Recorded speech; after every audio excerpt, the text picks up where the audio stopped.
Hello, all you Splinterlanders out there. I am Damour. Over there is RoguePatton, my co-host here on Into the Splinterlands. And today we are joined by Tales of the Cryptmancer. Hello, everybody. Hello. Good boys and evening. girls. So, lots of things happening in our game, Splinterlands. What's on your minds, guys? How has your week been? What have you been up to? My week's been pretty good. On the YGG SPL side, I'm kind of running a little side tournament right now. Using an off, just a Web 2 like tournament organization program. That I Okay. used to use in Force of Will. Um, and so we're running a little like 10-person tournament on using a Swiss style tournament bracket, and we're doing a bronze gladiator tournament. And so Okay. it's a best of 5. So you schedule, like, you get paired with your opponent. You've got 3 days to basically schedule your time Yeah. with them, and you just play out your 5 matches, and the best of 5 Submit the results. I love it. I gets love the the. win. I'm not too keen on a bronze tournament, which is why my name isn't Yeah. in the participation list. But if you Hmm. start running silver or gold tournaments, I'm there. Yeah. Um, it definitely sounds like something I would love to take part in. The Swiss format, I think, is just way more conducive to proper esports Yeah. tournaments, right? It adds Um, like the twofold, right? The best of 5 format, also paired with the Swiss, will really challenge a well, lot of players. it'll also demonstrate the real skilled players versus someone who's just winning with an RNG roll, right? Hmm. Yeah. As opposed to guys passing on to the next bracket Day. Yeah. because they got a lucky roll on a dice, and that's not really what I would like to see, right? I want to see the best players move forward, not who rolls the best dice. Yeah. Um, Yeah, so I'm looking forward to that, and I think so. I'm gonna be taking essentially table one, what is table one of each of the rounds, and I'll be doing a breakdown of their matches, okay. um, and I'm gonna kind of see what that content looks like, because I think that's another aspect to a Swiss style tournament in a best of 5 format is Well, each round I can highlight specifically the undefeated players, and I sure. can watch them and how they battle each other. So by round 4, I mean, this is a 10-person tournament, so I can't guarantee I'm going to have undefeated. But in a normal Swiss tournament, usually by the final round, my table one is the last 2 undefeated players.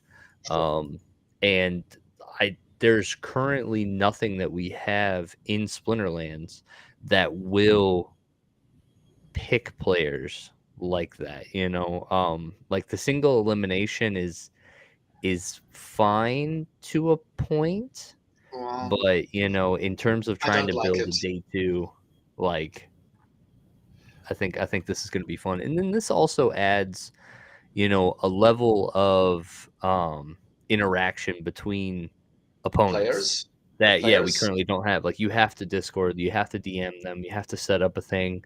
And like, in just by doing that and setting up the time to play, you're actually more encouraged to like banter about the rounds, talk about what literally just happened, like kind of share that experience with your opponent, instead of it being just you and the computer, And nothing, you and nothing, right? So no interaction So with the community whatsoever. So I think it definitely does strengthen the bonds in the community. yeah. Um, So so yeah, so hopefully that goes well. so me and you have said quite a lot. Tails hasn't said anything yet. Let's give him an opportunity to speak. No, Tails, what's on no. your He mind? is literally just the face. That is all that he's here for, just to be right in the middle, and just to he's honestly, he's just for the thumbnail, so that would get people to clip on and think that Tails is a part of this podcast. Yeah, But I'm the eye candy it's for just us tonight. still. Right. So we're doing a night thing here. We're doing a night thing. Okay. All right. I get it. Apologies, my phone's ringing. Let me just cancel that.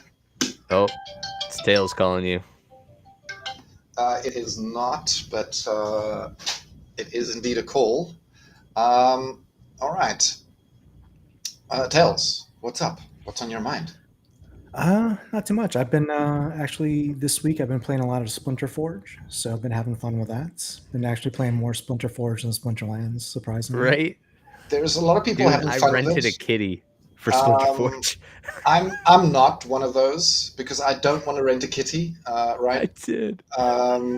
But you know, look, I mean, I think it's great that we have adjacent games adjacent to Splinterlands, right? That are building communities that are working with our assets, right? It'll create more demand for our economy. That's a good thing.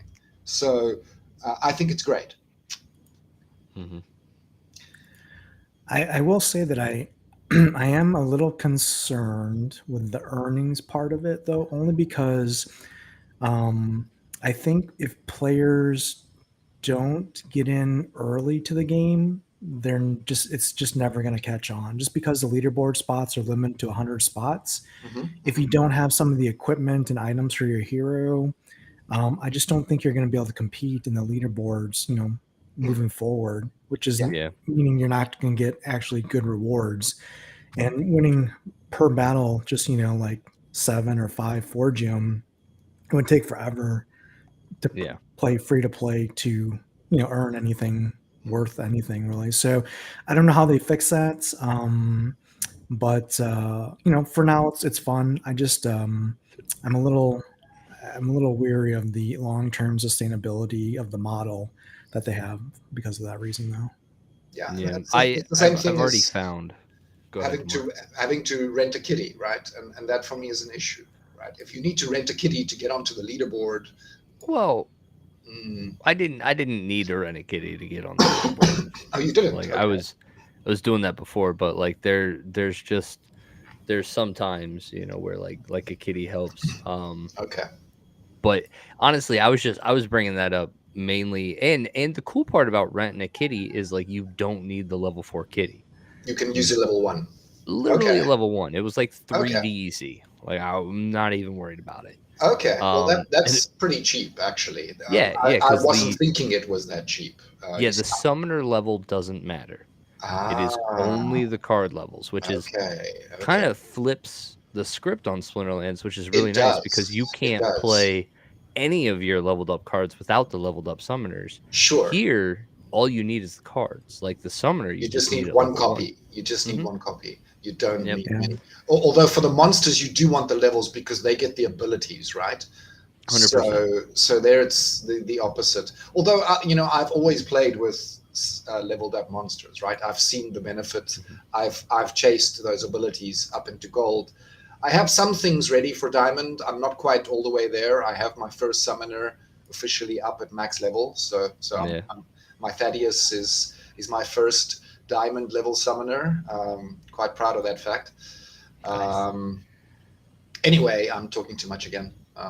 No, you're fine. I think one of the issues that I have with the game is kind of something that Tails is talking about. I have found now that it's kind of picked up some traction and a lot more people are playing. There's a huge difference between those people scrambling for the 90 to 100 spot to basically everyone that's already given up on the leaderboard. Like when I was thumbing through, it was like the last spots on the leaderboard were up in the low thousands. And then it just kind of like falls off from there. It's just like you've got people that played like once or twice and they're like, I'm never gonna get in Mhm. for this specific boss. And I think one of the other things that I recognized is that you recharge really quick. Mhm. Like I think a lot quicker than you should, in my opinion. I would like it to where like a natural recharge would maybe give you like I don't know, 10 plays a day, maybe. Like there's got to Wow. be some number that is So fair. there's no limit. Is that what we're saying? And are people botting it Uh, already? I mean, well, it I I think the recharge is at like 1 mana a minute. Is that how it recharges roughly, Rogue? maybe it's something along those lines. I think there's what I have found is as a player that isn't like on my computer all day, uh I can't compete really so much for the leaderboard. I can put out teams that can put up, uh 400, 500 damage, um if the rule sets are right, but because I can only play maybe 8, like realistically, like I'll log in the Splinter Forge and probably run my stuff down once. Like that's about all that I can log into Splinter Forge is like just Mhm. once a day. Once a day. And and you're not gonna get anything for that. Like there's enough Okay. people playing it now that like you're gonna be at that 20 to 30 Forgium, right? Like so there's not really That's not a much. fortune. No, and so and they have a burn mechanism in place where they offer like these elixirs that are supposed to allow you to recharge Hmm. and you burn Forgium to do so, right? Hmm. Um but with their current recharge rate, I could see no reason to do Why you that. would need that? Yeah, ever. Well, if you're running bots and they're running a game every 10 minutes or whatever the case may be, I think maybe you run out faster of whatever it may be the case. I don't Mhm. know if they have bots running there, but I think they probably Um, do. I think it makes sense for them to do. Like, if you have a bot in Splinterlands, it just makes sense to run a bot in Splinterforge because you're already Yeah, renting the cards, so might as well double up there. I think the challenge is, the rule sets are, difficult for I think a bot to plan for. they're very But random. They're very yeah, random, which makes things more difficult for bots. Yes. one of the questions that I have on Splinterforge though is like if you look at the some players, like some players you can see like they try and play as often as they can, throughout the Mhm. day. But then you see others that are playing like crazy number of battles, like hundreds of battles. Mm. And I know you can technically buy, as Rogue was mentioning, in the shop you can buy the mana potions and the recharges basically through Forgium. But I was looking the other day at the boss and I was like, man, if this person ran that many battles compared to like a normal player, they lost money fighting this boss because Mhm. they spent more forging than they would have won. But Yeah. so I don't know if people are somehow gaming the system to get that number of battles in, or if they're just So losing that's money.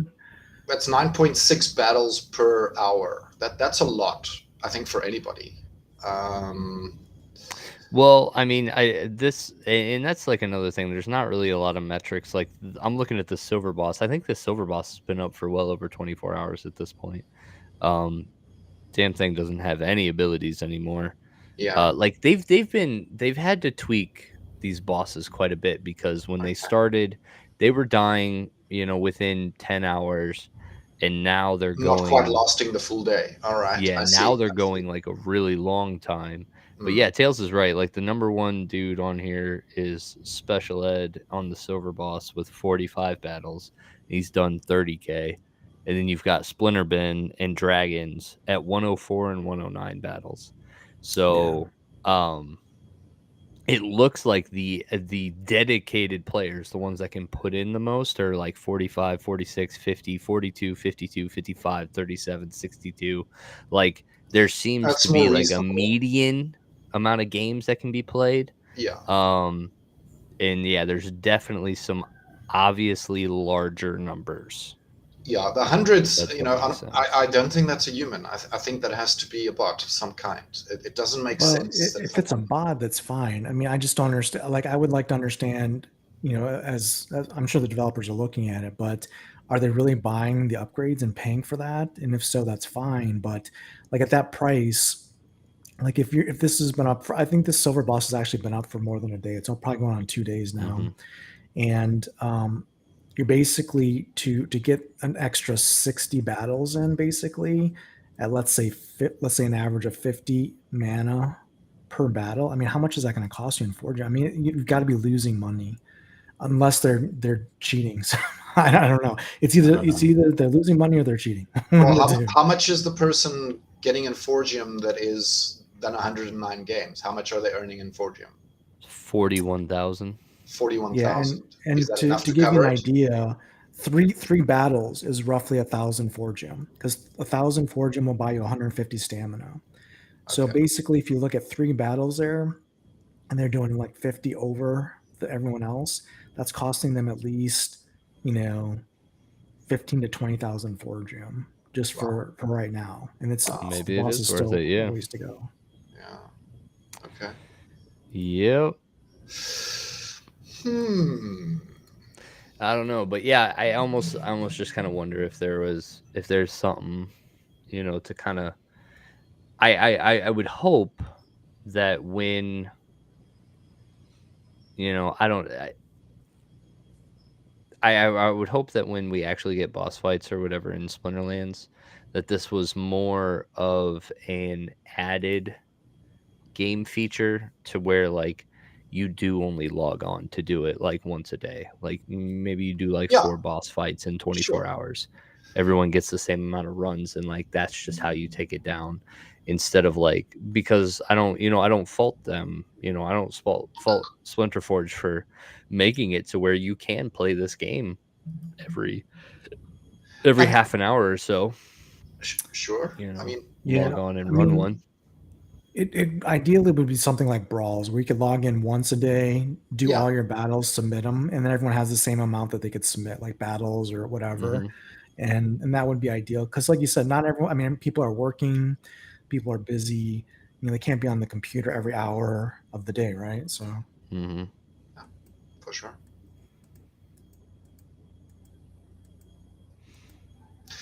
All right. So anything else on our minds? What is our next topic of discussion? I'm just here to talk to Rogue, man. I haven't talked to Rogues at all this year. This is my Yeah. first time chatting in 2023. So Yeah, it's been It is a new 11 year. days. It's been a good start for Bitcoin, I think. Bitcoin's doing pretty well. Yeah, I like the way the market's moving right now. I don't think that's changed my position at all on SPS. I still Mhm. think SPS is on its way You're selling. down, You're and selling yeah. SPS and Well, buying I'm not DC. selling. I'm You're buying not selling. gems. You're buying Very gems. Okay. very specific. Like I'm dumping it into the subDAO. Yeah. And then I'm selling the Rift Watcher packs for DEC. And so that's Okay. kind of really where, like I said, it's a two-pronged approach. Put Two-pronged the approach. SPS in the DAO, hoard DEC, Splinterlands will be great again. Like that's what Aggie said. So that's what we're gonna Okay. do. Because Okay. Aggie knows his tokenomics. Well, let's be careful with blanket statements like that. that was Rogue's smooth segue, I think. Very smooth, very smooth. So smooth. So yeah, I think that was one Smooth of the operator. we had a very good town hall, and that was, I think, one of the only areas, like I guess one like whole blanket statement that I would say. Um yes, Aggie did say that we will never have enough SPS. I think I've gone on record and said that he's wrong right now. Right now he's wrong. Like there's plenty of SPS to go around and you can have as much as you want. Like there's no issues with SPS right now. But yeah, the town hall was really good, but I find that oftentimes Aggie and Weirdbeard just kind of go on the same tangent that they always go down. Like Weirdbeard doesn't bring like a real update. He just kind of says the same stuff that he would like to see happen, and then they talk about it, but they keep talking about the same stuff, right? And so this time, they were talking about bots again. Somehow they got on bots again, and Well, I they're think it's talking a hot about, topic in the community right now, and I think that's why it keeps coming back up, right? Yeah. The community wants them to do something. We're not Yeah. saying what specifically, but I think the community is demanding something to happen. Yeah. And that's essentially what Aggie was kind of, that's where he was at. He's like, like I'm not gonna do it. Somebody's got to propose, what they want to do. Fine. And so they were talking about player proposals, and he talked about like how he had just got something that crossed his desk about like Matt had sent an email about his idea Hmm. on what like a player proposal could look like going forward. And it sounds like, they moved on that really quick, right? Because we got the Peak D article explaining how player proposals are going to go from here. Okay. Um, so Nice. That's very, progress. yeah. So really, like 2 days later, he teased it, and then we've It actually can. got some. You see, And then he made some off comment about like, when we can put together proposals, he's like, I just want to put out a proposal that will make DEC inflationary. Just like he wants to slap like a 21% APR on it, like an easy button, like a Staples easy button. And he's just like, press this and you get 21% APR. It's easy peasy. This is crypto. sure. And because he was saying that DECB specifically, it's like, I don't know, this is all complicated. Like, there should just be a 21% APR on DEC, and that'll get us back to peg. Because in his It, mind, that means that people are suddenly not going to sell those extra coins that they're getting, and the number will go up. I'm be honest. Maybe. I'm be honest. I got no idea. I got no idea what he was getting at there, except the idea that people would prefer the 21% versus selling DEC pair. Like that would somehow take away the sell pressure. It's it's And it's a and it's a and there's misunderstanding of inflation, in my opinion. no, I think it's just a misunderstanding of exactly what the people want. Cause like there's been many comments at this point, like GLX has like a 300% APR or something along those lines, and it's currently at 3 cents. Yeah, SPS staking is over 20 some percent, right? Like if we go, It's like SPS 28%. staking is currently at 24.74%. yeah, There you sure. go. There's your easy button. And we still have an obnoxious amount of sell pressure on SPS. That's my point, right? So, So inflation creates downward pressure, no matter which way you cut it, right? It takes away the value of yeah, any coin it is attached to. It yeah, doesn't matter.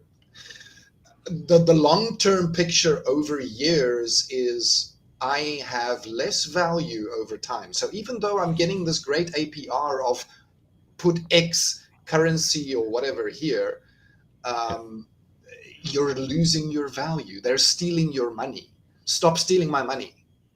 Yeah, I Stop mean, it. one thing you could do, I mean, if you want an easy button to help with DEC, an easy button for a DEC sync is just take a soulbound common reward card or a rebellion common reward card, just put it in a store and sell it for DEC per BCX, and have a number of BCX that are available for sale in the store for DEC. And then all of a sudden you have an immediate DEC sync that's burning DEC. you All have the been players are playing happy they have a new way too card, and much it's gods. well, I'm just saying. I Get mean, get your that's the Star easy button. Store out of here with Well, your I mean, you just the Star Store is a great idea, right? It is a great sync. I think combine it with Soul cards somehow and Soulbound cards somehow, and I think that's a very neat sync. Yeah, I Um, mean, the excuse has been, hey, we can't do DEC things because it's hard to do, or it's complicated, or it takes development time. I'm just saying, you want an yeah, easy fix, you want an easy button. There's an immediate sync. It happens literally next town hall, and you yeah, start burning DEC immediately. yeah. yeah, And I mean, that's simple. That's not a lot of effort, and it's done. But yeah, we got to go through all these DECB and all these other convoluted things to burn DEC. And it's like, guys, it's not that difficult. We've been saying put a voucher store in to burn vouchers. You haven't done that. We've been saying make exactly. skins available. to burn DC. You haven't done that. And by the way, Yeah. I mean, let's talk about skins. I mean, you've seen some. I don't want to get on a tangent, but changing the color of like Artemis's skin and charging money for that, I'm like, That's not a skin. Yeah. I mean, It's if you're That gonna is- charge for that, that's fine. I'm not paying for that though. So, yeah. Yeah, There's that's I can completely so with my background in trading cards, I completely think that that's not a skin. That is just that's a cheap cop out. Um, but for the first time, I now understand why. And that's like because of this last town hall, the details that Nate went into in terms of describing like why they can't just slap a whole different piece of art on a card is because the way that they're building like Battles 2.0 and the animations and all of that and the hinge points, like they need the bear to still be in the bear pose, because sure. if bear 2 is in a different pose, then they have to either recreate all the anchor points and program the card different to where like now I play this Artemis bear, the game would have to recognize that it's this other Artemis bear instead, where Right. like they're kind of future proofing it to the point where they know where they're going for visuals and where they're going for like the Battles 2.0 and like the way that they're drawing and animating these cards. They know that just completely going in left field for a different art is not going to work. Because like I didn't buy in to the concept that Nate kept saying. It was like, well, we don't want people not to recognize the card, and it's like, no, that's not a thing. You make that skin as beautiful and as lustrous as you can. I don't care if you completely gender bend the thing. That is a thing. You can completely change the card entirely as long as it is more sought after and more lustrous than the original. That's a skin. And so I didn't buy into that at all until this last one when he talked about the anchor points. And I was like, okay, from that perspective, I can understand. I can But totally I think understand. Now, what I would love to see though, as like a real skin, and like they've already kind of hinted at it, it's like the skins are one thing, the different colors one thing. Like again, that doesn't really do it for me. But if we did have the ability to go from a regular foil to like a full art, if we had a way of like the skin just took away all the borders and you literally just had the full piece in front of you at that point, like if that was your card, that would be something that I would love to kind of put on my cards, I think. yeah, I'm with you there, Roy. I think it's something like that can be done using the base artwork and just making the card look better or more desirable is one thing that could be easily done. Like you said, go full card frame or something like that in the Battle 2.0. Or even just like for example, if you have like Artemis the Bear and he has his standard animation, his standard dialogue or voice or sound effect, why not have the skin just be an alternate animation or an alternate sound or voice?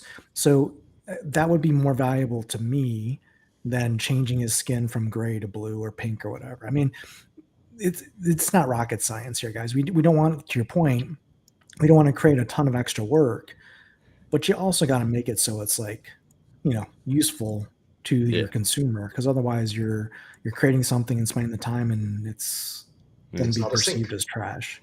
It's not a sync. Exactly. But yeah, in terms of the syncs, like I'm not even worried about our syncs going forward. I think we are stumbling across a really, really good one. Like land was going to be like I had no idea. No idea they can build and do whatever there because it's all still I got no idea what that's going to be. But the reward card system now of going from soulbound to a tradable NFT, like there is real potential there. The quarterly promos, real potential there to have like live levers that can be pulled on our economics, like within digestible time frames. You know what I mean? Like this month, this token went crazy. Like we can do this. This month, like I'm very much looking forward to the near future in terms of syncs for our assets. Sure. Just touching on Dicko's, and I'm sorry about your name, DD Ico. I'm not sure how to say it. Sorry about your name, bro. So if there was a way to make a guild a DAO, meaning the guild has a DAO and the players have a stake in the guilds, uncontrolled by the leader, players would use DEC more. And I hear you. I hear you. That's a valid point, right? See, What do you think? so Dicko, I would recommend. So as soon as we got to SPS rewards, we actually switched from a voluntary to a mandatory contribution. And the mandatory contribution now is 25% of the SPS rewards, right? So theoretically, we go through a guild brawl every 5 days or so. You can unstake SPS every 7 days on a schedule of sorts. So you can, before the next brawl starts, you could unstake whatever your rewards were last time and swap them at 25%, right? So every guild brawl, it's mandatory for all of us to give 25% of the DEC or of the SPS that we earned, swap it into DEC and put it back into the guild. Um, and the reason why I don't feel guilty about that is because your participation in the guild earned that SPS, period, right? And in order to earn more in the future, we have to continue to build up where we're going. And I view the SPS from Guild Rewards as free money. We played for an entire year without any rewards in guilds, right? So as soon as that switch was turned on, we went right from 25%. So that way, nobody, it was almost like a budgeting tactic. It's like when you get a pay raise and everything, like you don't live off of that full new paycheck, right? Like you would cut it back to like 80% or something like that. Or, some smart money, oftentimes, like if you get a pay raise, you'll still live your life based on what your old paycheck was. And that pay raise, that extra money, every check will start going into savings or going into a long term thing. It was the same thing here. It was just like the company has given us this because of our participation here. Flip it and go right back in, right? And it's worked really well for us so far. We're moving at a decent pace. We're coming to our first 100,000 DEC contributed evenly amongst all participants. We're gonna push the barracks from level 4 to level 5, and it seems to be working really well. So like after every brawl for us in tier 3, we go anywhere between 550 to 650 DEC into a So building. that's great. Dicko's concern, I think, is in respect to Hellraven kicks all of you members who has now contributed after 5 years of playing out of the guild. He runs off, and I don't know what he does, but he runs away with the money, and that's what they're scared of, right? And I've heard of guild leaders going AFK, right? And also being unwilling to pass on the guild to the next person running it, right? So it becomes a dead entity. That's the fear, I think, that Dicko is, what is preventing him from contributing more to a guild. Not that it's a bad guild to be a part of. He's just scared something happens to leadership and they run away with the money. Dicko, if you are not happy in your guild, please come take a look at YGG Legacy. We are recruiting, so if you would like to be a part of a group that you feel very confident at, because you're right, the average player doesn't. I think what I've found is the average guild brawler doesn't have any communication skills at all and is oftentimes AFK, and you can't reach them in any forms of communication. They just literally are ghosts.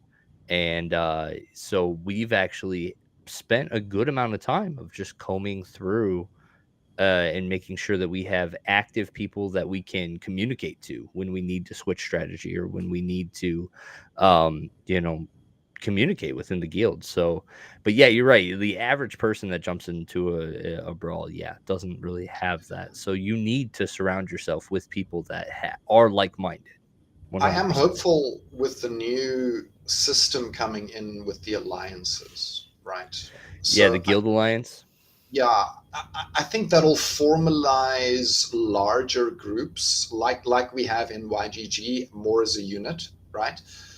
In game itself, and what functionality that may bring, like perhaps like an overall guild account management type thing.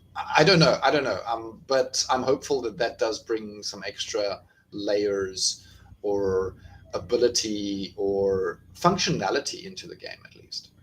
Yeah. So along those lines, I mean, can we talk a little bit about that from a YGG perspective? Like Sure. Sure. with guild alliances being on the roadmap and build new buildings and kind of the overarching vision of that from the game Mhm. kind of being disseminated. What is YGG's from a council or a DAO perspective take on that? What are we trying to do to maximize that, and what are we trying to focus on and implement there? Well, look, I know the big land reveal event is planned. It's probably not going to happen anytime soon. We're not really in a rush, so we're waiting. And I think the issue right now with land is everybody's waiting. Nobody's opening or nobody's revealing. So there isn't really a steady pace of things being revealed. So it may take a very, very long time.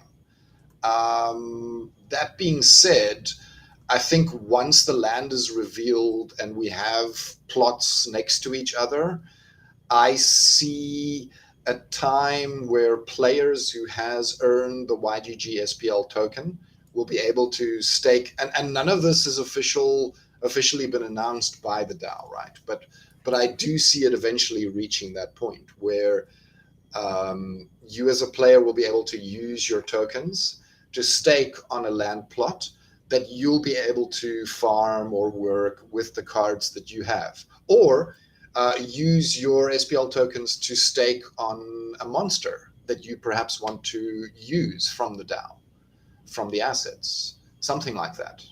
I'm not sure if that answers your question directly, or perhaps I've totally veered off topic. Uh, Um, I mean, I think maybe you did veer off a little bit okay, because he's talking specifically about the Guild Alliance building. okay. Um, in the Guild Alliance building, no, the subDAO currently has no plans because we have zero information. So we're not currently in a point of like where we can plan anything. Like we know nothing. From a top level, the YGG SPL subDAO, we would try to just fit as many of the official YGG SPL guilds under the umbrella, probably take the top ranking first, would be the way that we would end up doing it. If it ends up being like, I don't know, like you can only get 5 in an alliance, in a guild alliance, we'd probably have to make 2. And exactly how that would break out, I don't know yet, because brawlers themselves have like a pretty big organization just themselves. They could probably fill a guild alliance just with them, I right? think they're about Um, 10, if I'm not mistaken. It could be a yeah, little I bit don't know how less than that, many. but it's I quite don't a know how few. many are under the official YGG SPL. Um, We've got 2 under us. I think you guys are also mhm. 2, isn't it? One right now that we can for sure afford, but we'll see Okay. about the other one. But yeah, so that's kind of where we're at there. But what Damour was talking about was just the way that we've tokenized the value of the subDAO, right? And that's the YGG SPL token. And so participation within the YGG SPL assets will be driven on the token, right? And so participation in the land, participation with the cards, when we get to that point and we have that kind of technology and we have the YGG SPL distributed, um, and when we get land, then we'll have a more clearer picture on exactly how that looks from the sub-DAO perspective. But yeah, right now it's just speculation on what potentially could but we're not making any moves right now to prepare. So Dicko answered the question on what type of guild leader he is. He is apparently the guild leader that he's talking about. That's going to run off with the DEC. Low key, I own my guild. Oh, he's gonna steal all of the DEC from lucrative. Well, that's his degenerates. reason for people not contributing, right? That's his reasoning.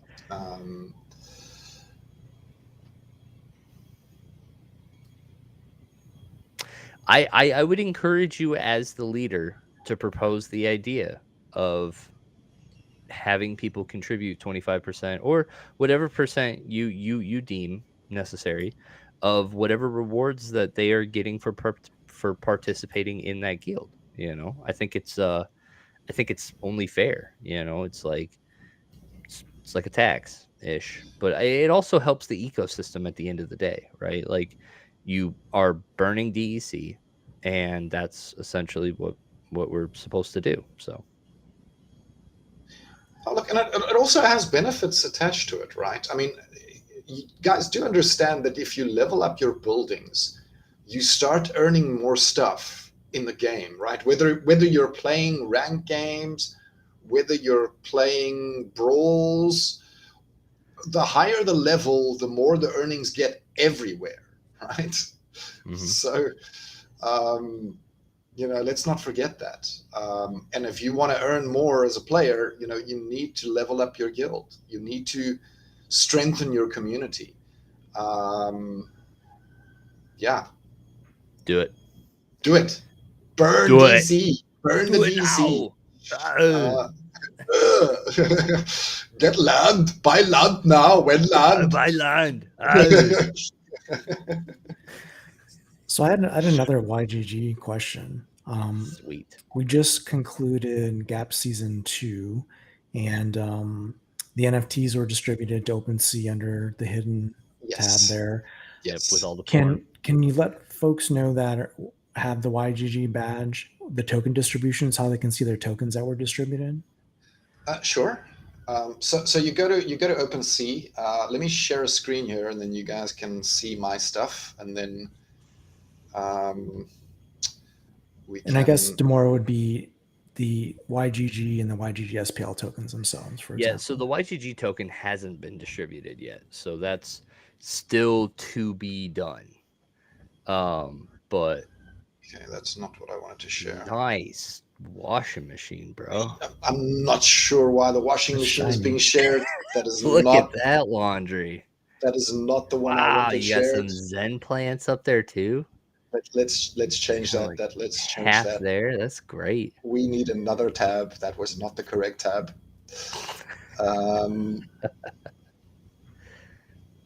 I was literally showing somebody what is a washing machine. One of my students. So that's why the washing machine picture is there. Virus. Airing sorry, dirty laundry. Sorry about the washing machine. Here comes a better one. Hopefully, no. I think I bungled that one as well. Let's try this one. Why is my OpenSea? That says OpenSea. So take me to OpenSea. Is that OpenSea? Yes, it is. Yeah, it is. Okay. All right. So I think I need to log in. Yeah, I need to log in. So apologies while I get the password quickly.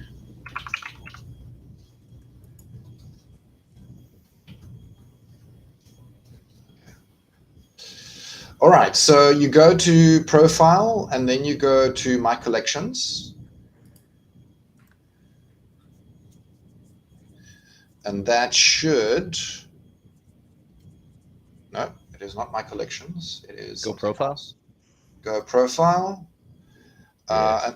And then over here, you see right at the top, there's like a more arrow or drop down menu. You'll see there's a hidden section here. If you go into the hidden section, you'll notice, oh, I got this one as well. I didn't realize. So unhide. I also got the Mage of the Realm. That's Yeah, that was awkward. I'm not gonna lie, that was awkward there for a minute. Oh, okay. I was Okay. really hoping that I was like, I literally on camera can't explain why I got this sent to Why you work. got it? I didn't get it. I don't know either, but so I was like, oh boy. let me just unhide this. It wants a signature, so I'll sign for it. And then it should be here, but it's not. Refresh. Maybe it's a refresh. Yeah, there it is. Okay, so as you see, you'll have your beautiful NFTs then in your profile here from YGG.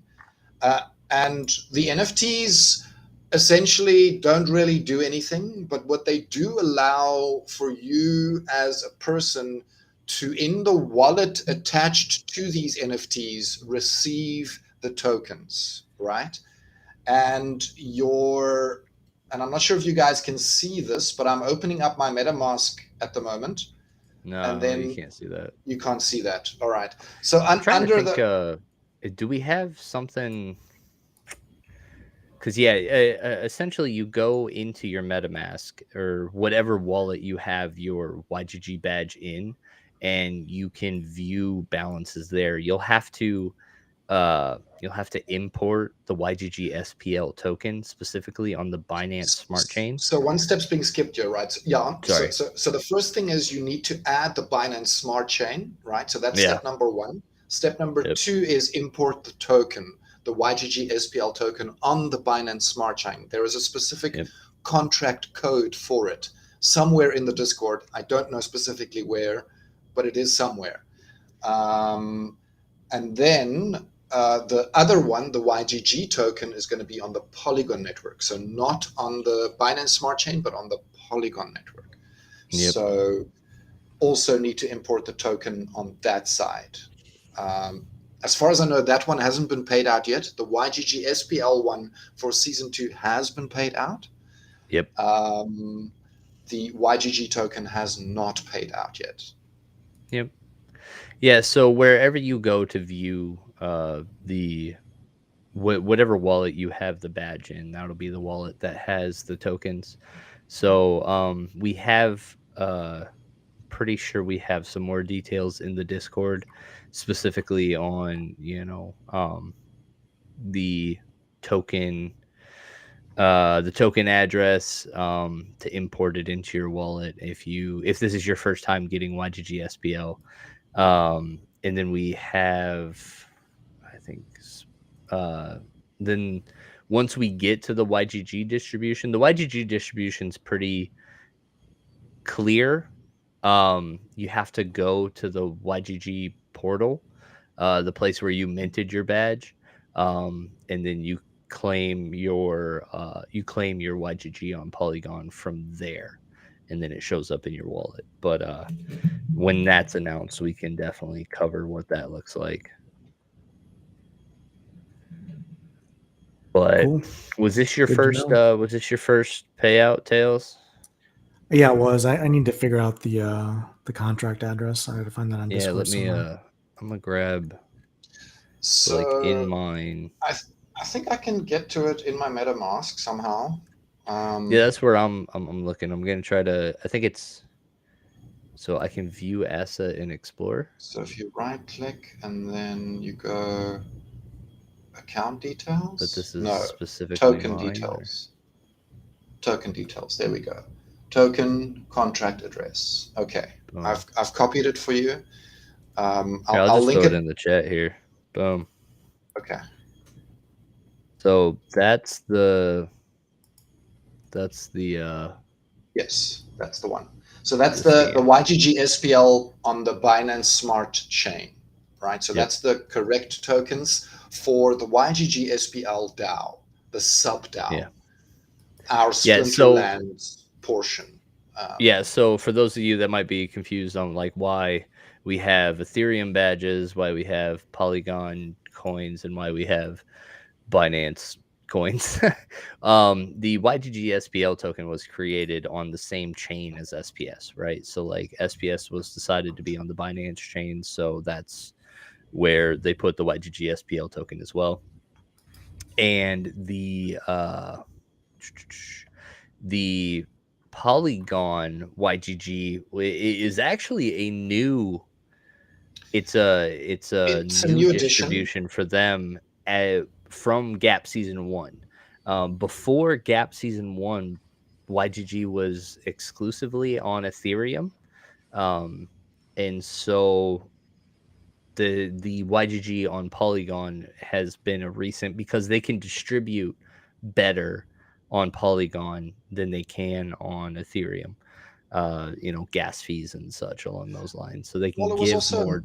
a matter of, creating the ability to mint the badge at a cheaper fee, right? Because the Ethereum fees were just too damn high. I think for most normal people, the Ethereum fees do tend to be on the higher side of things.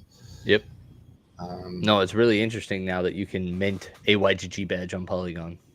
It's Yeah. pretty cool. Yeah. It's pretty cool.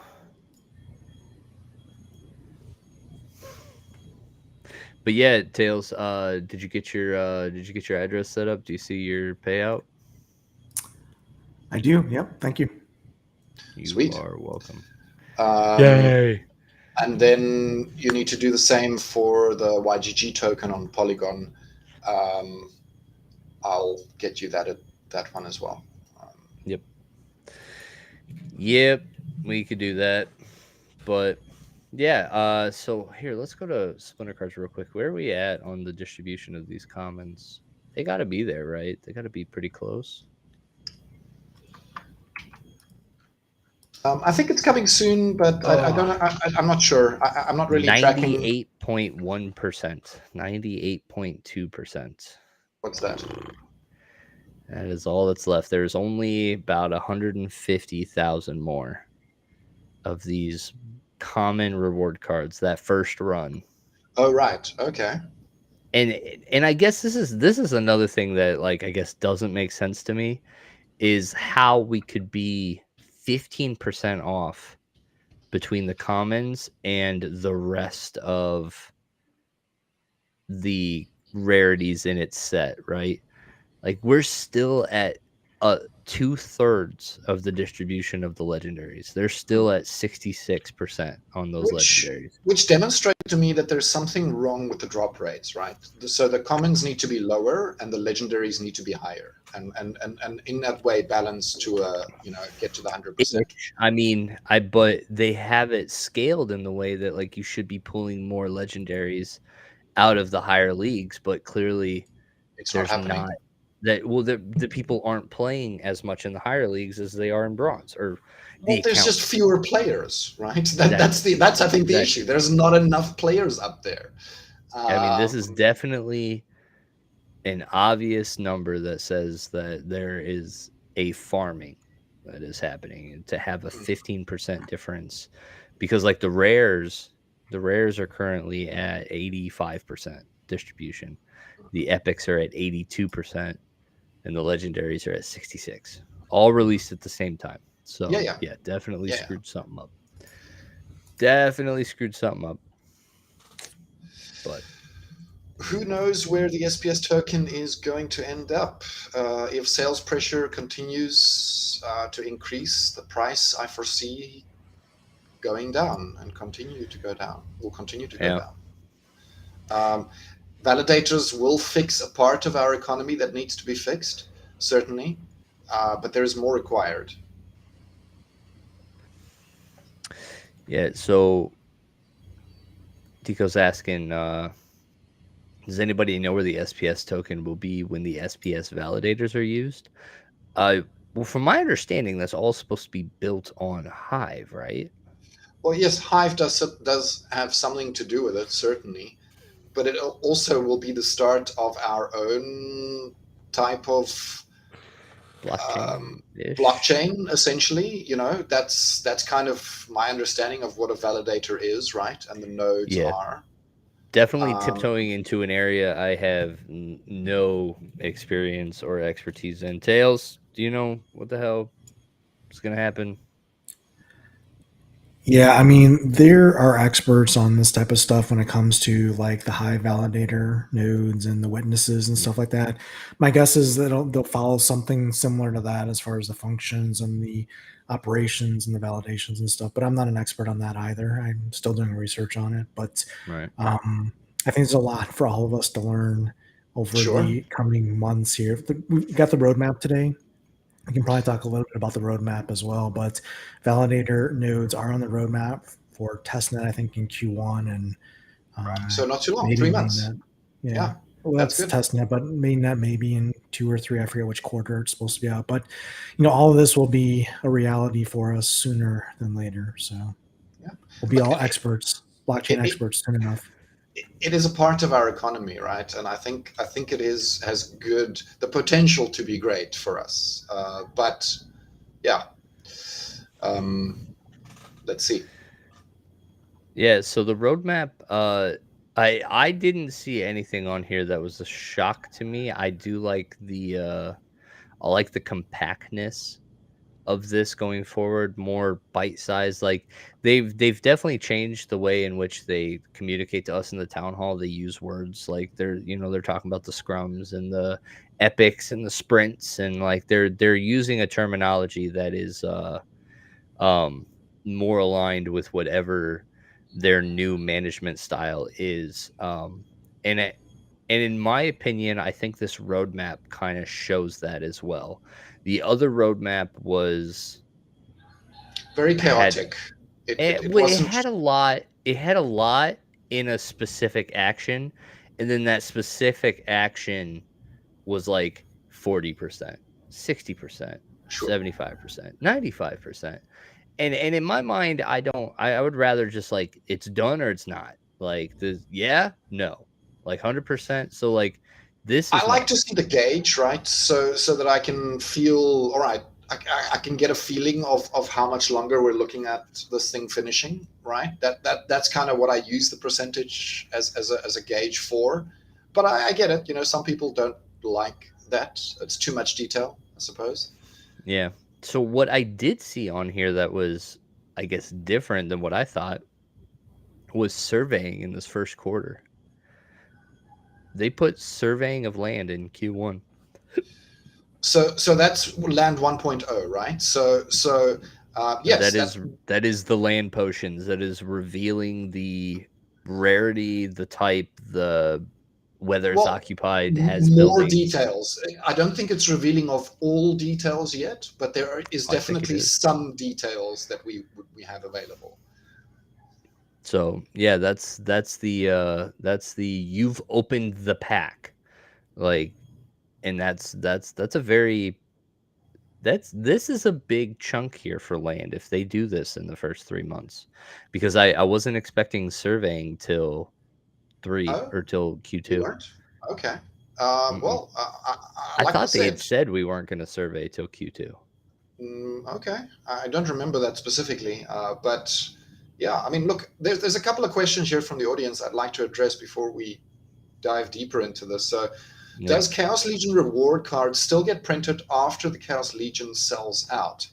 So it depends on the print rate, right? So you got to look at the print rate. Once the print rate reaches 100% on the Chaos Legion reward cards, they will stop being released in rewards, and then Yeah. at that point it'll only be the Rift Watcher reward cards which is available, and then But new it has ones been discussed. It has been discussed that when we switch over to Soulbound, there is a chance that we're just going to be done printing all they're the gonna other reward they're cards. gonna artificially end the print of the Yes. Chaos Legion. So that is a Yep. possibility. That is a Hmm. possibility. It hasn't been officially confirmed yet, but I do think Correct. it is a possibility.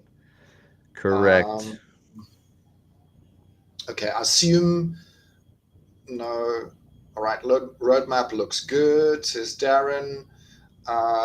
Dico says, I'm going to be a blockchain expert. Nerd. Exciting. Okay. Yeah. Okay. Maybe. Yeah, we're Um, all going to be experts just by playing a game. We're just going to figure this stuff out. all right. If anyone has a microscope to read the disclaimer, I know there is a disclaimer. I can't read that small text. Maybe somebody Oh else with yeah, I good see that eyesight now. can. Um, All right, it says warning: all dates of upcoming changes at best are wildly optimistic. Time okay. out. Hold So on. these All dates are dates of upcoming changes are at best are wildly optimistic hubris on the developer's part. We'll do our best to hit these dates and we'll try to keep the dates accurate for communication purposes. okay. I'm So okay with that, basically, right? they're basically stating we're lying to you. So heads up. Yeah, Yeah. Okay. yeah, I So love good. it. But yet at the same time, it is still like a soft goal that they're working towards Right. obtaining, right, or achieving, and I'm okay with that. I'm okay waiting a little bit longer than Q1 for surveying, right? Yeah. Yeah, no, I think that'll Um, be cool. I think that'll be cool. So Rebellion being earliest Q3 is an interesting change. I mean, I feel like we knew that was the because expectation for me, yeah, because um, we were 3 months after the end of Chaos, and the end of Chaos is going to which be which the is end of March. March. Yeah, So the entire Q2 is is over. supposed to be with only Rift Watchers essentially on the shelf, which I I Yes. I I guess at that point I am kind of interested to see what happens there. I know I fought Tails a lot on this last year, but now what's done is done, and what's said is said. I think there's other ways that we could have gone about it, but at the end of the day, like this is what it is, and I'm looking forward to seeing what happens with the decision that we made. So It's Q2 okay, is Rogue. actually going to be very interesting for me. Okay. You can say I was right. It's okay. I'm looking forward to seeing how wrong you were Oh, just oh, in Q2. That's what okay, I'm looking forward to the most. okay.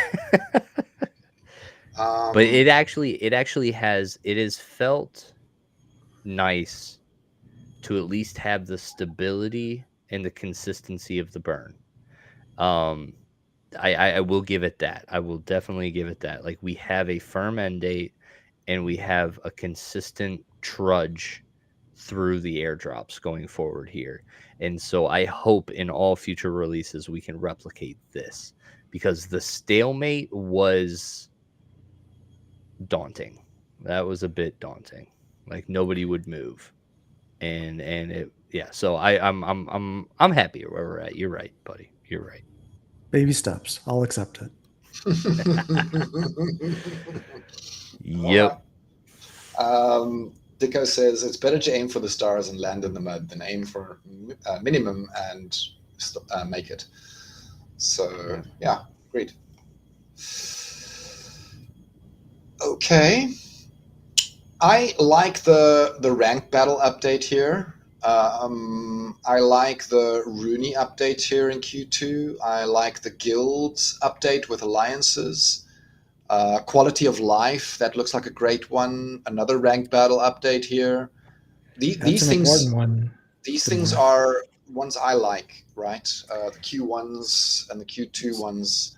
Yeah, That for me excites me the most.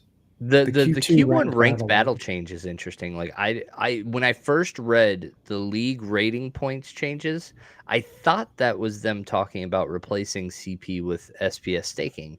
But then I see that in Q2, so now it like that's a question mark for me. What is the league rating points changes? I know that Tails, you've done many videos on the inflation issue that we have in rating, and how that's And been just, kind of diluting the climb.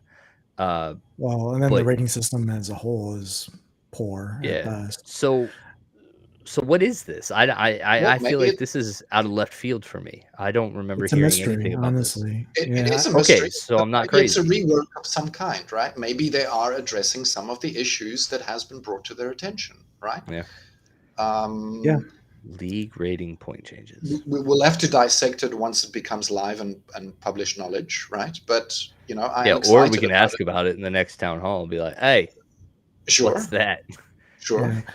Well, Hey, I think what's also worth noting is the Q2 rank battle change also is not necessarily what we So were expecting. staking. Because no, remember, SPS staking for rewards, player staking is one thing, but they're saying replace collection power with Yes. SPS staking, which is different, right? It Because is. collection power I for feel like league Matt's talked levels about is that. different. Matt has brought that up, and I was fully expecting that eventually. So what does that mean then? So for champion, what is the SPS staking requirement that's going to replace Yeah, the collection power? that is the So that's question. the question, is what the Mhm. breakpoints are. Because Yeah. right now, again, even the modeling for SPS player staking rewards is not clear. So it's a big question mark because It is. we've talked about it in town halls, the concept of us getting rid of collection power, Yep. but we've never seen what it looks like. Yeah. So And knowing I that it's think coming that's in Q2 is interesting.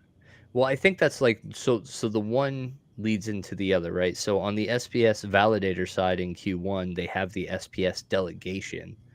And so they're going to lay the foundation for that.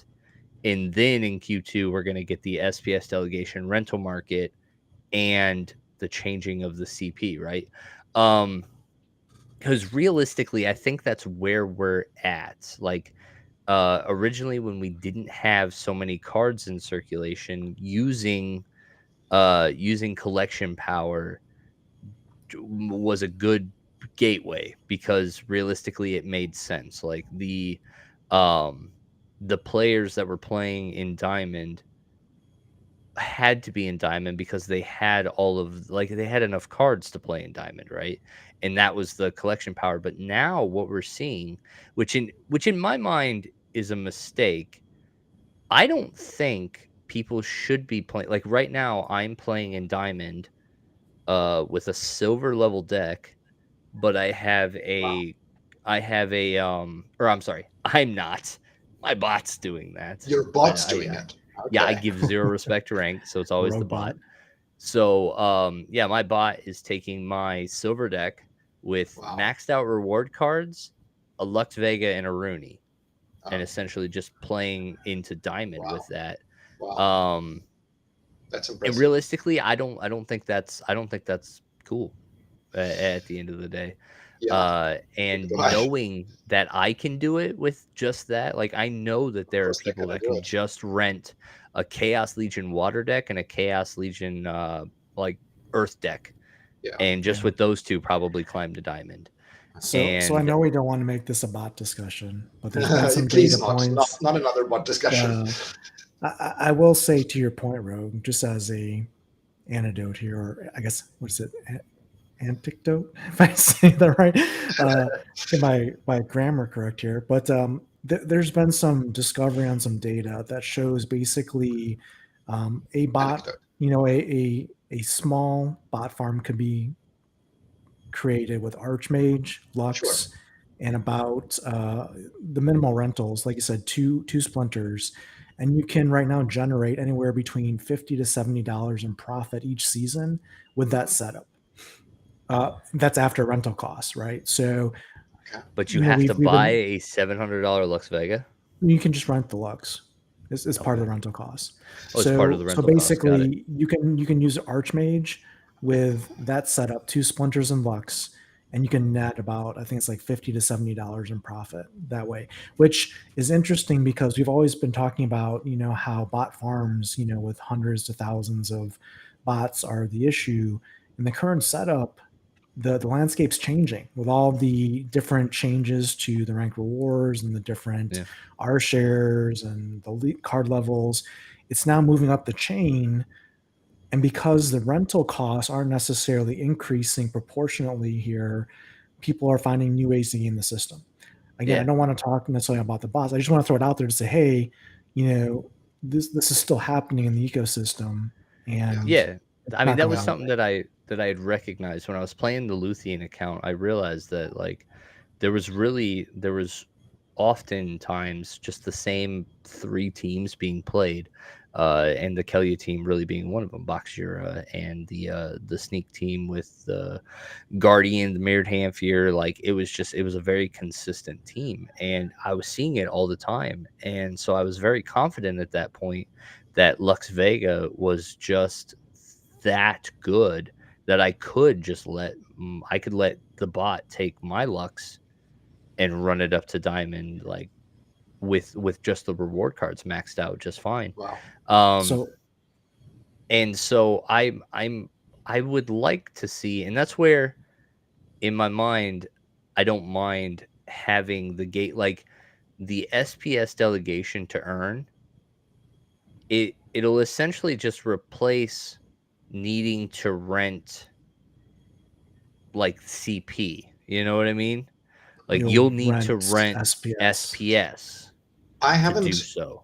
I haven't rented for CP in a very long time, I and don't think anybody has. That's like the last we saw that was with Wild and Modern Split, right? So before that time, yes, was it that? I had I had to rent power to get to certain levels, right? I couldn't get, for example, I couldn't get into Diamond 3 unless I had a little bit extra Mhm. power to get there, right? Because I only have a Yep. gold deck, right? So that was an issue for me. Now with the Wild Modern Split, I haven't had that issue.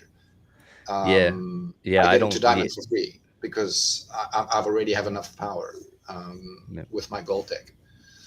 Yeah, so it'll just be really interesting to see what numbers they come up with. Like I haven't speculated or thought about what the fair number of staked SPS that every champion player should have, or what the Well, fair number of SPS every diamond player should have. I think it should Um, be time related somehow. You know how much time and attention and investment you've given to the game. But at the same time, you also don't want to prevent your new players from participating and make them the levels too high. well, I Um, mean, but that's where the SPS delegation, that's where the rental system comes from. yeah, Like yeah, I don't the same like we already had this as part of our ecosystem when we all started playing. When we started playing, we needed to rent CP to get from bronze to silver. Like that yeah. was just part of our schedule, right? So I expect that to be the same. I just have no idea what quantities they're going to come up with, and I just, ugh.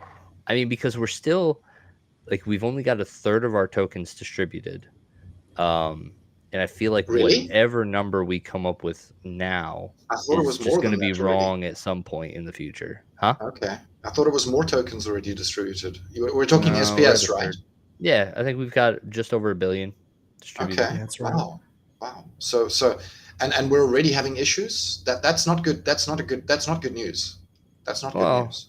yeah, Because if we got to print more, like 2/3 more than what we currently have, and we're already having so much selling pressure, that's yeah. concerning.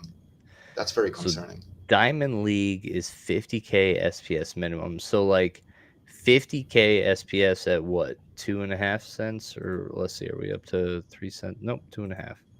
What's 50K times 2.5?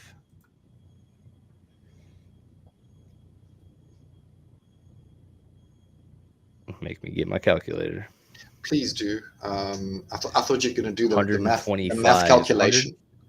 I Oh, hate whoops. hate Nope. Screwed calculation. that up. Divided by 100. Son of a. All right. 50K. So Meh. fifty His thousand math. Times 0.025. That's times. $1,250 at the current price. So to do what level are we talking? Diamond, right? Diamond. And that's a tall order, right? That's expensive for I think many people. That's It is? over and above your deck investment that you've already I don't done. know. Yeah, it is. It's on top of the deck investment. So that's where it's interesting to me, because if we go into here and we're just saying diamond players, right? Diamond players, let's go set value. Let's just look at what Chaos Legion Diamond is supposed to cost. Um, Chaos Legion regular foil diamond. That's a $3,380 deck. All maxed, right? So that's champion. It's champion 3,380. So, mm, I don't know. I mean, because yeah, on paper, you're just like, yeah, sure, 50K. Like, I don't know. I was at 26K before I started selling, so I'm for sure not worried. I don't know. The metric that I have right now is you can go into the tournaments page, and there's almost kind of like a soft floor set on each of these. So it's like silver. I go to the silver wild tournament, and the silver wild being the most expensive staking SPS requirement is like 12,000 for silver. So if I want to play in all of the normal foil silver tournaments, I need at least 12,000 staked. So maybe that would be like maybe 12,000 is the number for silver, right? So stick to the numbers we have in the current tournaments. I think that's a good measure. Perhaps a little bit lower, perhaps a little bit higher. I'm not sure. Wild gold is 24,000. So we go from 12 to 24. So and then doubling that amount. Modern League of Champions is that's modern. That's not the wild one. Well, let's just see. Modern League of Champions is 17,000. Okay. Which is still not the 50, right? And that's champion level you're talking about? Yeah. I'm trying to find the wild diamond. Oh, there it is. That's 50K. Holy shit. So that is 50K. There it is. There is the 50K. So maybe the max is 50. Maybe, yeah. So if we go, 12, 24, 50. 36, 50? Okay. So, like, if you want to play in silver, you need 12. If you want to play in gold, you need 24. If you want to play in diamond, you need 36. And to be a champion player, you have to have 50K for champion. I don't know, Tails. What do you think? Yeah, I mean, if it's going to be delegatable or rentable, I think it's reasonable. I mean, we have to look at the values and see what it turns out to be. But it's going to drive value to SPS is what we want, right? So it's going to stop the selling of the SPS, right? Because people will need a certain amount staked in order to function in the economy. And if they can get rental income for their SPS, maybe that's even worth not selling. Sure. If they can just get the passive renting. It'll take away some of the pressure. I think it's a good thing. I think it's a solid. We currently have, it looks like we have 475 million staked, and we've got just under 400 million circulating. So let's just say just shy of 900 million in kind of circulation right now. So if we just divide that by the 50,000, no way, hold on. Well, remember, we only have like about 150 champion players, right? So let's not blow that out of proportion. No, but I'm gonna take the 900 million and just divide it by 50K just to see how many, with the current supply, how many champion players we could have. Hey, we could have 18,000 champion players. Yeah. Remember, SPS is, it's limited, but it's a lot of supply right now based on the player base. Sure. But as the player base increases and the value of SPS increases and these things the flywheel starts to kick in, then real crazy things start to happen. And that's what we're hoping for, right? Because the power of Splinterlands is if we can kind of fine tune the engine and get things in the right spots, it could be a very exciting, very powerful engine for us to be a part of. The problem is right now, we've got a poorly tuned and a mistimed engine, and it's sputtering around right now. But if we can get that to like an F1 type of engine, look out, it's going to be crazy. And that's what's exciting is, the potential is there. I think we all can understand and see the potential. That's why we're here, right? Because we understand what could be. It's just how do we get there? And it's not going to happen overnight. But if we're patient and some of those things start to kick in, it could get real interesting real fast. So Virus says he thinks there's 305. All right, so we've increased, which is a good sign to me. If our champion player pool is increasing, I think. I mean, I don't think that's a good sign. I think those are the bots that are just kind of getting in. Like, that's what I mean. I'm seeing inflation in champion. 100%. 100%. It was weird. seeing it, I was just like, man, this was nuts. Okay. Artificial players, which is not what we want. We want more real players up there. We don't really want more bots up there. Yeah. Yeah.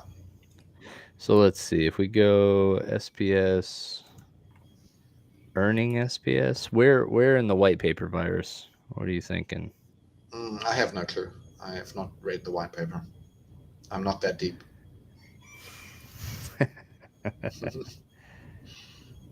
Staking. Yeah, no. There's a calculation in the white paper on how it would affect rewards.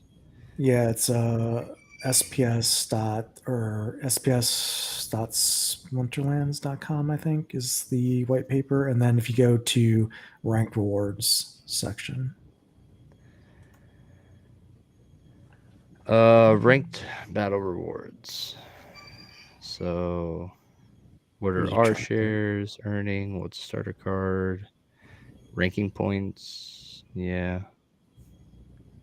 I'm not seeing. Are you on SPS? I mean, I'm on. You need to be. Well, this is SPS. No, you do on the SPS white paper, which is different. Yeah. Boo. So maybe if I just go here, if I go SPS, read the SPS white paper. There you go. There's a white paper for everything. All right, so not for everything, but for this one. Play to earn rewards pools, staking and earning, ranked battles. Boom. There you go. All right, so reward shares is equal to R shares times SPS staked divided by SPS staked plus 1,000. So what? That's just a what the hell does that do? Yeah, it's basically, I think it's like at 100,000 SPS. If you put 100,000 in there, I think it's like 98 or 99% is what it turns out to be roughly. I have to do the math. So there's no way to get it at 100%, but well, it's a diminishing returns. Basically, like you can put 1,000,000 SPS, and your additional returns would be like 0.01 or something silly like that, right? So there's a point where you kind of max out your individual contributions to a single account, and then you'd want to ideally disperse it or allocate it to another account to get better so rewards. Like, oh, well, that's not good because I'm looking at this. It's like, all right, so if you just have 2,000 SPS staked. So they're incentivizing 10,000 accounts above having one account with a large amount of staked. Is that what I'm understanding here? Oh, it's a placeholder. Please note that the $1,000 value in the above formula is a placeholder. The actual value will be determined by running various simulations with different values to see what works the best. Okay. I guess I don't mind it, but I don't like that.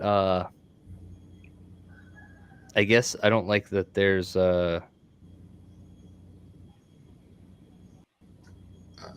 there's no variation there between a bronze player or a champion player. Like there's no thing here that I guess says a champion should have more. So the bronze player, I mean, let's calculate the real value, right? So a bronze player is going to earn, let's say, at best 8,000 RP per rank game, right? So 8,000. Yeah. My guess is there'll be gates again, just like there's CP gates for leagues. There'll be SPS state gates for leagues, which will set the earnings at that league level. Yeah. Times 12,000 for the SPS staked, right? So 8,000 times 12,000, right? Divide by the SPS staked, so the 12,000 again, plus 1,000. So we're saying they're gonna get 9,000 instead of the 8,000, so it's an extra 1,000 essentially. I'm not sure exactly how that works out. What am I doing wrong? Anyway, math on air is a bad thing. That's why I don't do it. Stay away. It's complicated. I don't know what I'm doing. I mean, okay, so yeah, they got a thing there, and then yeah, they'll decide whatever the placeholder is. Yeah, definitely not 1,000. Definitely not 1,000. We're gonna have 3 billion in circulation. I don't think 1,000's the number that we put there. Hmm. But yeah, that would be that'll be interesting. That'll be interesting. So yeah, maybe it is gonna be twofold. Maybe they do the gate and they do the R share calculation. So I guess I mean, Okay. because really they've added so many layers at this point. Like if when we get to this point, do the limitations from playing with lower level cards come off?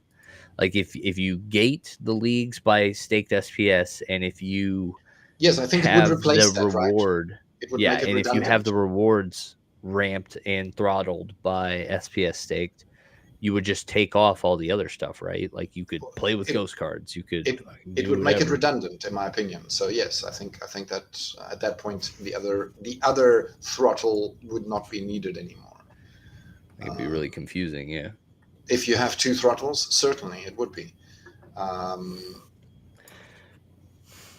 Interesting. yeah. I'm about approaching my limit for my available time. I've got another appointment shortly. Not sure how you guys are doing. If you want to carry I already on. did my laundry today. I'm good. Aha. Okay. Okay. How about you, Tails? You still need to do some laundry? I'm good. I'm good with whatever you guys want to do. I'm just kind of hanging out, multitasking. Multitasking. I'm learning about SPS. But no, brother, yeah, we can absolutely shut her down. Hour and a half. Plenty long, plenty good show. Don't want to talk about it all this week. We need something to talk about next week, eh? Sure. Next week we can talk again. And yeah, thank you for joining us, Tails. It was awesome to have you here. Yeah, no, I appreciate it. Having me on. Thanks, Rogue, for co-hosting the show as always. And No problem, yeah, brother. guys, that's it for us today. It's been awesome, and we'll see you guys around the Splinterverse. The more, the merrier. Cheers. Cheers, guys.